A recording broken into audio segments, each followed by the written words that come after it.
Hello and welcome to lesson 31 on curve sketching of rational functions. So I hope you got a lot of practice with polynomial functions, and now we're going to be seeing rational functions and how the algorithm applies here. So I have shown you here a different representation of the same algorithm, but specifically for polynomial and rational functions. So this is all those steps, but I've just categorized it so you don't feel necessarily obligated to follow the steps 1 to 10 from the previous lesson in order, but as long as you're using your function, first derivative, and second derivative to determine all of these pieces of information, then you are good to go to start sketching your curve. So we do want to use our function to determine the domain and any discontinuities. And remember, these could also be our asymptotes. We also want to find any x and y intercepts. And then we also want to see if we have any asymptotes here. So we're definitely checking now, especially with rational functions, vertical, horizontal, and oblique asymptotes. And we're going to determine the behavior of the function relative to these asymptotes. So that could be our end behavior as well as approaching asymptotes or vertical asymptotes from the right-hand, left-hand side. And as well for oblique asymptotes, we want to see if we're approaching from below or from above, and same with horizontal asymptotes. We also want to be using our first derivative to determine any critical points. And based on our first derivative, we are also going to find intervals of increasing and decreasing, which will then tell us if we have a local maximum or minima. And this is the first derivative test. From the second derivative, we're going to find intervals of concavity. So if it's concave up or concave down. And we're going to find points of inflection. So we do first use it to find possible points of inflection, and then based on these intervals, we determine if it is actually a point of inflection. And also remember that the second derivative can also be used in the second derivative test to tell us if we have a local maxima or minima. And once you have those possible points, so remember, when you find the critical points and the points of inflection, you generally solve for x, but that's not the point. So we want to also calculate the values of y that correspond to our critical point and point of inflection so we can actually start graphing it. And then we're going to be using all of this information to start sketching our graph. And remember, you're not going to be using all these steps in every situation. So yes, I have said this is for polynomial and rational functions, but again, with polynomial functions, you know that there's not really vertical asymptotes. So you perhaps wouldn't be doing this step, but you still want to check maybe for for the domain, any discontinuities there, which could again be holes, jump discontinuities, or even maybe some again, depends on your given function, right? But you definitely want to be analyzing all of these features just to see which one you actually need to invest your time in. And so only use the steps that are necessary to give you the best estimate of what the graph looks like. So again, that's maybe you're not using all the steps in every situation. So let's look at our first example today. We have our first rational function, f of x is x minus 4 over x squared minus x minus 2. So since this is a rational function, we know that it is not defined when the denominator is equal to 0. So when x squared minus x minus 2 is equal to 0, so we have to factor it out. And then we get x minus 2 times x plus 1. So we know that x cannot be 2 and x cannot be negative 1. And specifically what asymptotes are these, we check the numerator. Because the numerator is defined for x is 2 and it is also defined and not 0 for x is negative 1, then we can say these are vertical asymptotes. And this is just based on our definition of vertical asymptotes from our asymptote lesson. And so we can conclude that the domain of the function is x in R, but x cannot be 2 and it cannot be equal to negative 1. And now we're going to determine the behavior of the function as it is approaching these two values. So remember, we want to check left-hand and right-hand side for both of these limits or both of these asymptotes.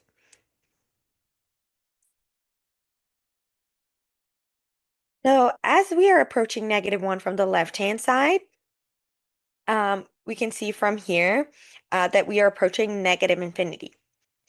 And as we are approaching x from as we're as x approaches -1 from the right-hand side, we are going towards positive infinity. And for 2, as we approach 2 from the left-hand side, we are going towards positive infinity. And as we are approaching 2 from the right-hand side, we are going towards negative infinity.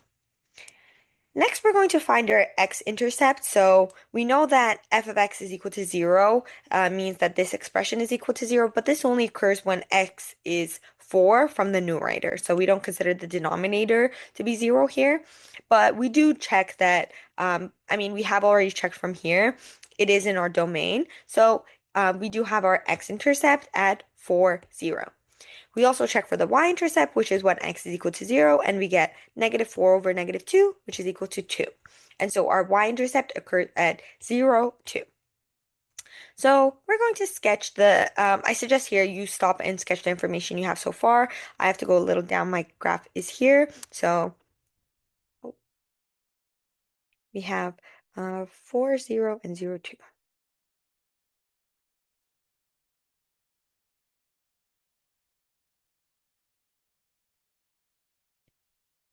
Okay, so 4, 0, and then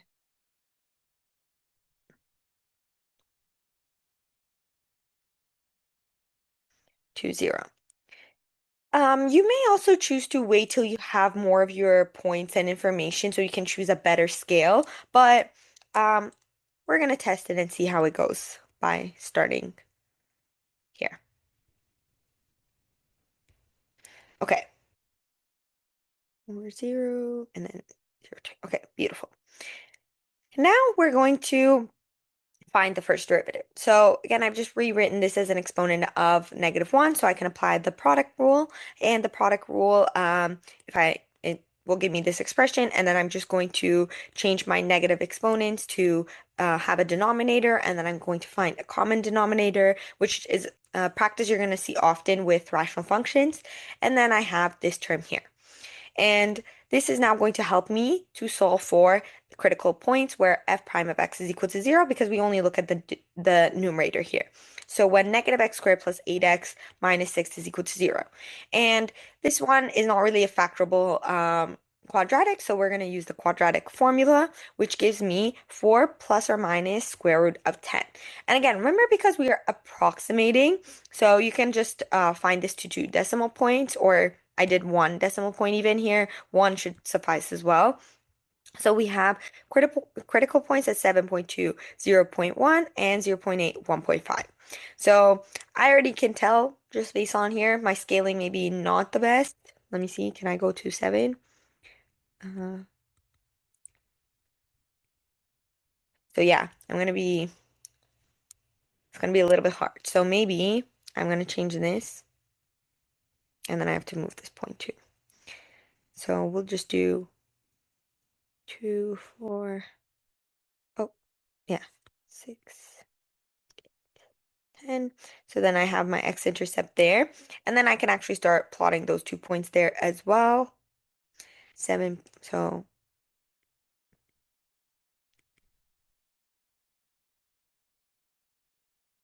I just don't want to forget them. Oh, okay. So 7.2, so approximately here. And then, and you know what? Maybe I will actually even change this now based on the information I have. And maybe I'll do 1 and 2 here. And hopefully that works out, because now I'm going to change this and it's going to become, oh, no, not there. Okay, that's actually more accurate for 0.1. And then for the other one, 0.8 and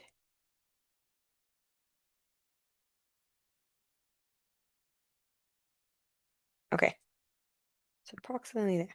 And maybe also good to label our points so we don't lose track, but also because you're approximating, it's good to label your points. So someone looking at it doesn't have to be like, oh, what is that point? Oh, and then I had this point here as well, 0, 2, and then this one is just 4, 0.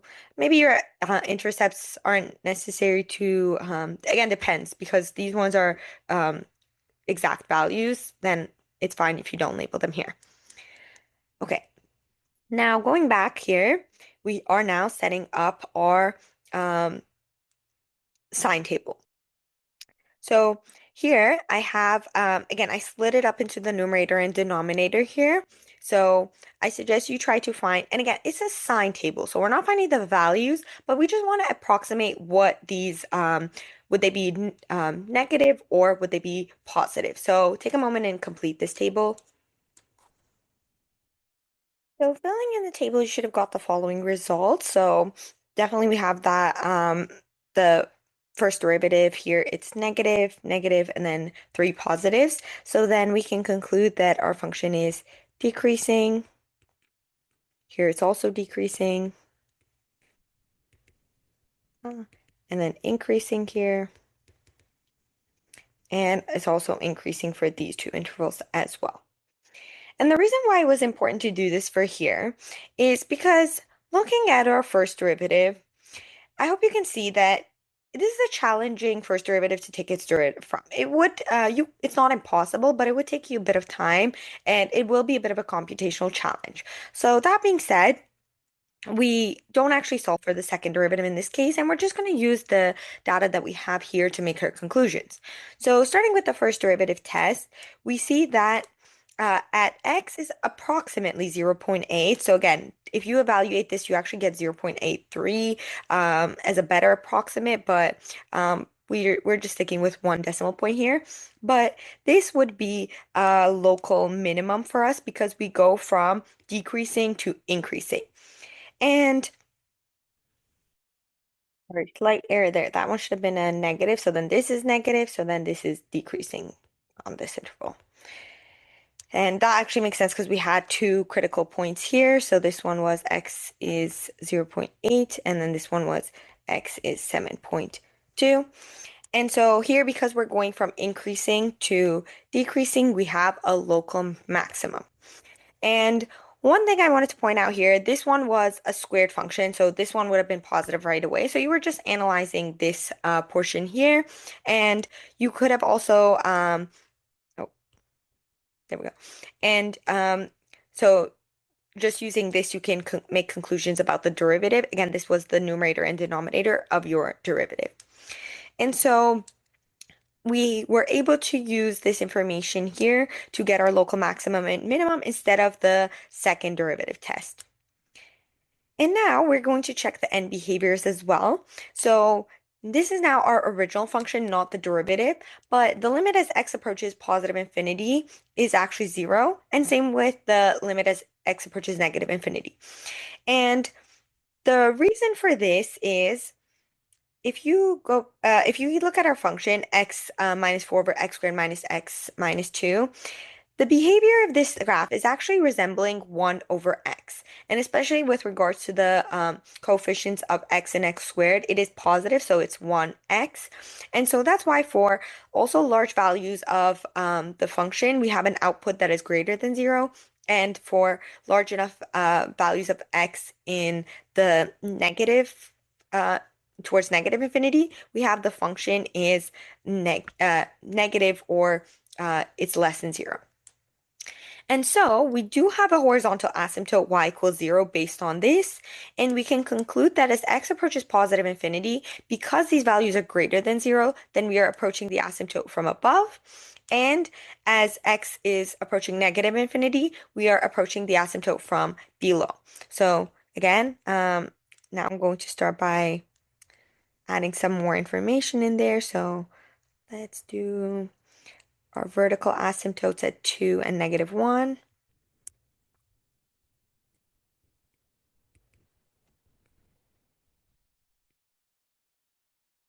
These are my vertical asymptotes, and then I have a horizontal asymptote here. This is just leaving markers for myself to visualize this. And um, now going back to my limits there as well from over here. So I'm just going to copy these. I just don't want to keep going back and forth, so I'm just going to copy it here and then. So we also know that at -1 from the left, this is approximately negative.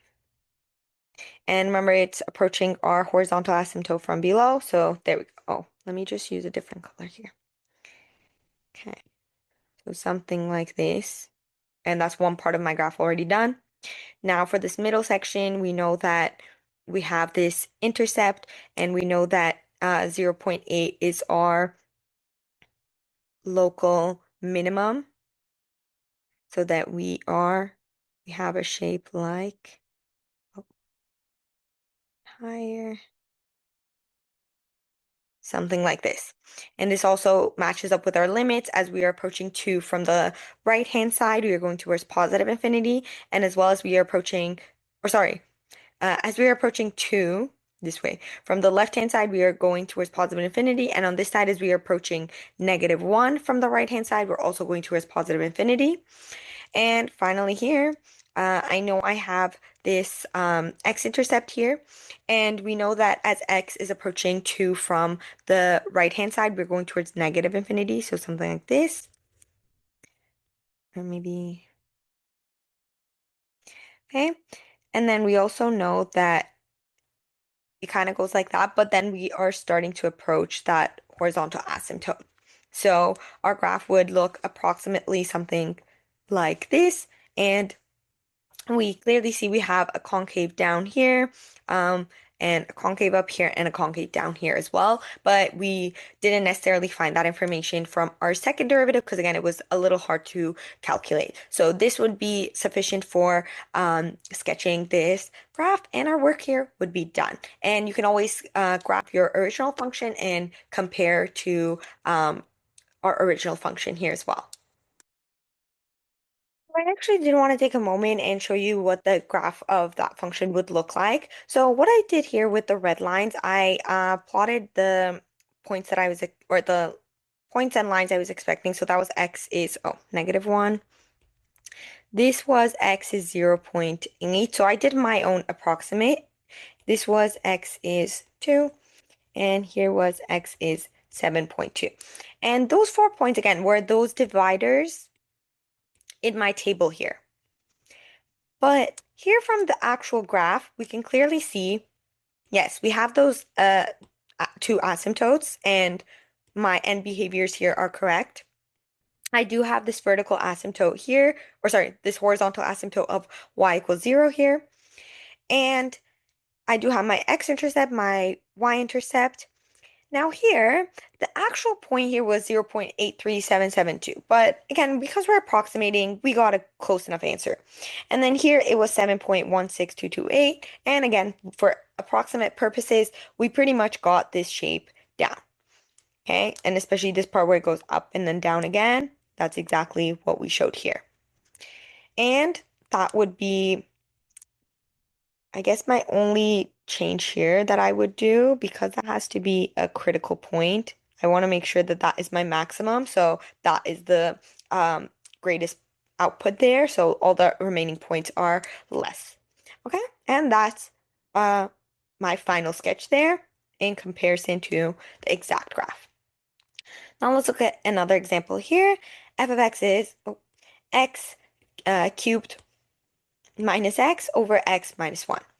So again, because it's a rational function, we're looking at the denominator. This is not defined when x minus 1 is equal to 0, and this happens when x is equal to 1.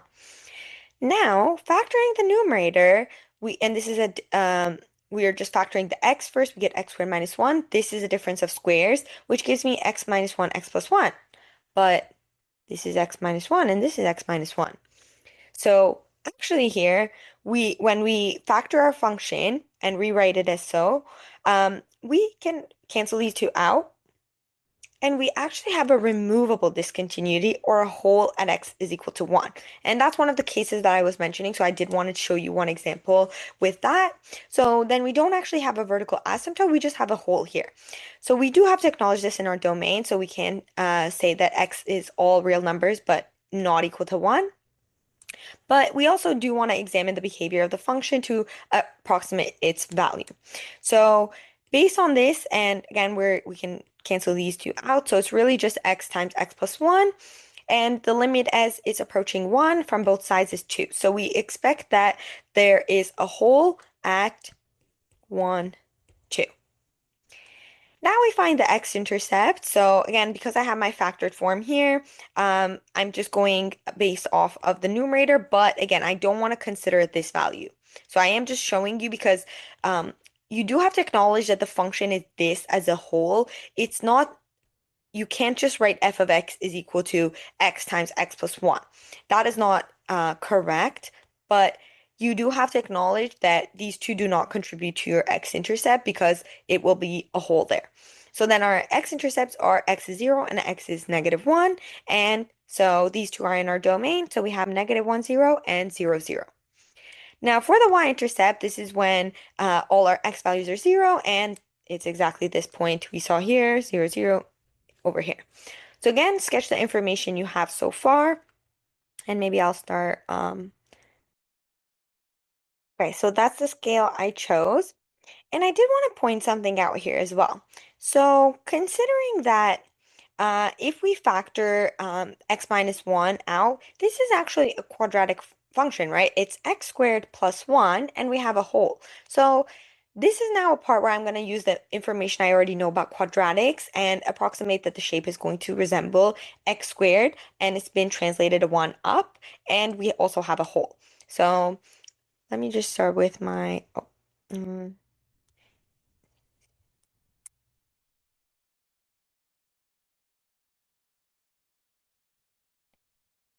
and then at 1, 2, we have a hole here, so an open circle there. Okay, now, oh, we were here. So given the function, we're going to find the derivative, and this time I'm going to show you quotient rule. So we find the derivative of each of the terms, and then the denominator squared. And if you simplify this, we end up with 2x squared minus x minus 1 over x minus 1. So when you use the quotient rule, you actually save yourself one step, which is you don't have to find common denominator and all of that because it's already been done for you. So see which one you prefer, working with product rule or quotient rule, and either one should give you the same answer. So now based off this, we are trying to find the values for which f prime of x is 0. So we are trying to find our critical points. So this happens when our numerator is equal to 0. So we just factor the numerator. So I've done decomposition here again, and we get 2x plus 1 times x minus 1. Now, the derivative can be rewritten as so with the two factored terms there. And that denominator is going to be canceled again. So here, and we have 2x plus 1. Now, solving for the critical point here, f prime of x is equal to 0 when 2x minus 1 is equal to 0. And so the critical point is actually, and this would be -1 over 2. So the critical point, and what I've done is also evaluate f of -1 over 2, which is -1 over 4. And this is my critical point. Now, in this case, considering this is my derivative here, I can conclude this. So again, you're not actually using this value. You do have to use this whole term for f prime of x, but you could try to solve it and you would get that for the second derivative, it is equal to 2, and this is greater than 0, so we have a local minimum. You can also, again, do this based off of just the first derivative, so knowing this, maybe test out f of -1, which would give you less than 0, and then f of 0 would give you 1, which is greater than 0. And again, because you have decreasing to increasing, you can also conclude that it is a local minimum. And finally, I can also conclude that it is concave up. And now we can check the end behavior here. So the limit as x is approaching positive infinity is the same as when it is approaching negative infinity, and it's infinity. And going back to our original function, this is because if you factor out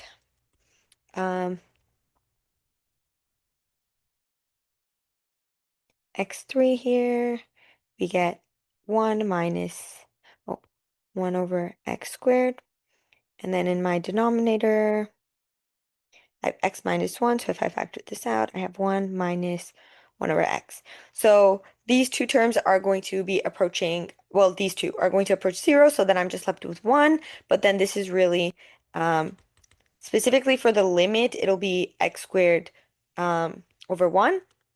And we know that this is our quadratic for values of x approaching positive infinity or negative infinity. It is going towards positive infinity. Now we can sketch the graph based on the information we have. So all I need to add here now is this minimum here at -1/2. And then this would be approximately here. So something like that. And then from this side. And there we go. And that would be our complete sketch of the graph. And then you can again graph this for yourself and confirm that this is what you get. But specifically for this point, especially if you are using Desmos, it won't show you as an open hole. But if you drag your mouse towards this point, it will show you that it is an undefined point. Now let's look at our final example. And so I've shown you now vertical asymptote, horizontal asymptote, a discontinuity, a removable discontinuity, and this one also has a special case that I want to show you as well. So this is x cubed plus x squared minus x minus 1 over x minus 1 x. So this is a rational function, so we check the denominator. It is not defined when x is 0 or when x minus 1 is 0. So the domain is x is all real numbers, but x cannot be 0 or 1. Now, in a numerator, if we factor this, and what I've done is factoring by grouping. So again, my first two terms and then these next two terms, I see that I have an x plus 1 there, so I can factor that out. This is the difference of squares, so we get x minus 1 and then x plus 1 squared. So now I did do a little bit of simplification here with the x minus 1 here and the x minus 1 here. And so considering the function as x plus 1 squared over x, then we have a removable discontinuity at x is 1. And notice how this x remains here. So this is now our vertical asymptote because it is not defined for the denominator, but it is defined for the numerator. So we don't get a indeterminate case. So then we examine the behavior of the function first near the hole. And as x is approaching 1 from the left-hand side, we are approaching 4. As x is approaching 1 from the right-hand side, we also approach 4. So then we say we have a hole at 1, 4. So I also needed to do this part here as well, which is to examine the behavior near the asymptote. So as we are approaching 0 from the right-hand side, we are going towards positive infinity. And as we are approaching from the left-hand side, we are going towards negative infinity. And this we're just interpreting from our function over here. And now we find the x-intercept. So for the function to be equal to 0, that means our numerator is equal to 0, which we are using that factor form we already found. So this would be when x is 1 and x is -1, but x is 1 is not in our domain, so we only have one x-intercept, which is -1, 0. Now for the y-intercept, we know that x is equal to 0 is not in our domain based on what we defined here. And based on what we defined here. And so we actually don't have a y-intercept. And again, that's because we have a vertical asymptote at x is equal to 0, so no y-intercept. So again, try to sketch the information you have so far. Now, our function was, we started with this, but if I expand my denominator, this is actually x squared minus x. And here, I'm going to now use this to find the first derivative using quotient rule. It is a little bit of a tedious task with given how big my polynomial is, and then I have a polynomial in the denominator, but you should get this value here. And so now, finding the critical points here, I want to, I first expand my numerator to get it into this term here. And again, I'm just using now difference of squares to even expand this one and rewrite this. And finally, I get that my numerator can be written as x squared minus 1 and then x minus 1 squared. So the reason I'm not going over this is because it's just algebra from functions. So please review it step by step and make sure that you understand how we got to this point. And so my first derivative from all the way here, using a bit of algebraic manipulation, I get that it is equal to x squared minus 1 times x minus 1 squared over x squared times x minus 1 squared. And so these two terms are going to be simplified together. So we get x squared minus 1 over x squared. And again, remember, x is 1 is not even in our domain. So the critical points would be at x is equal to 1 and negative 1, but, and this is because of here, right? F prime of x is 0, means we are looking for x squared minus 1 is 0, but then this is x is plus or minus 1. So then we only have also a critical point at negative 1, 0. Now, to determine the nature of this critical point, we're using the second derivative. So I am actually just using this part here, and you would get 2 over x cubed. And so because the second derivative is less than 0, we have a local maximum here. And we can also say that we have a concave down. Oh, sorry, concave down. There we go. So we would have a local maximum. You can also now confirm that this is a maximum. Oh, I need to add that it is a local maximum using the first derivative test. So by comparing the values before and after and seeing that we are going from increasing to decreasing. Now, since the degree of our numerator here is exactly 1 higher than the degree, oh, this should be also again denominator, of the denominator, then we can actually check for an oblique asymptote. So remember, we have to do a bit of a division here. So I'm starting with my factored term here. So we had x plus 1 squared over x. And now if I expand this, this is actually pretty simple because you're doing x squared divided by x, which is x. 2x divided by x is 2. And then 1 divided by x is just 1 over x. So then we can say that we have an oblique asymptote, and it's just this term. So not the rational part, but x plus 2 is our oblique asymptote. And now, if we check the end behavior, we can see that these values are, as we are approaching positive infinity, we're approaching the asymptote from above. And as we are approaching x is approaching negative infinity, we are approaching the asymptote from below. And so you're pretty much just finding what those, the values of the function are. And in comparison to the oblique asymptote, we are seeing if it's greater than these values or less than these values. Just to show you an example, so if I calculate f of 1000, and you can do this with a calculator, this would be greater than 1002, which is 1000 plus 2 from here. And if I consider negative 1000, it's actually going to be negative 998 point something, which is less than negative 998, which would be the value from the asymptote. So that's why we say from below here and from above here.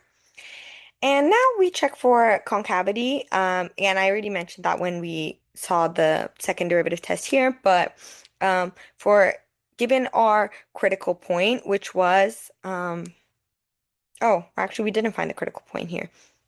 Sorry, not the critical point, but so based on this function, because it's 2 over x cubed, this will not be equal to 0. So we don't have a possible point of inflection. So then we really are considering our function with respect to the vertical asymptote. So this is my vertical asymptote.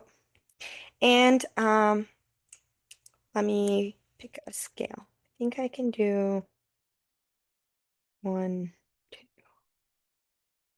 1.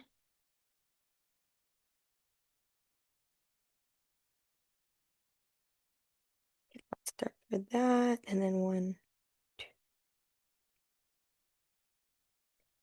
Okay. So now we're just going to go back and start adding some of my information there. So we have a whole at 1, 4.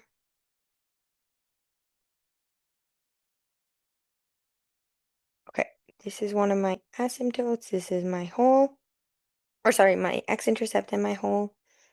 We don't have a y-intercept. We have our vertical asymptote. And now, okay, before I start sketching, I am going to also draw my oblique asymptote, which was y equals x plus 2. So this is just,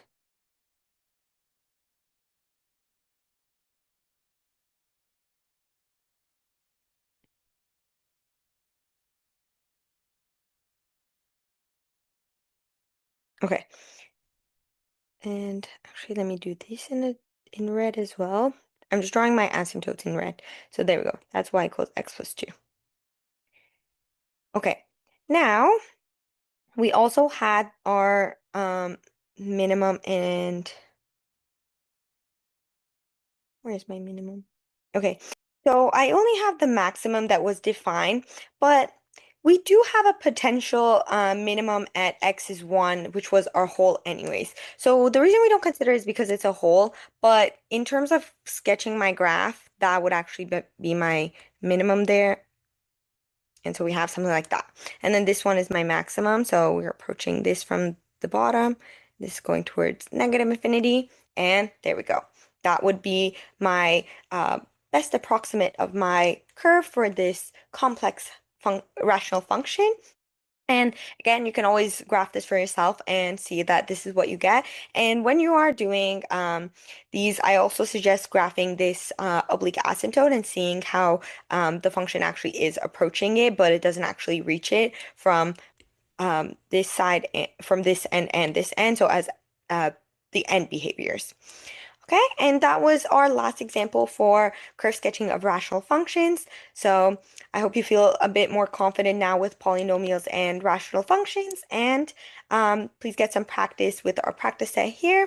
And as always, if you have any questions, don't hesitate to reach out, and I'll see you all next class.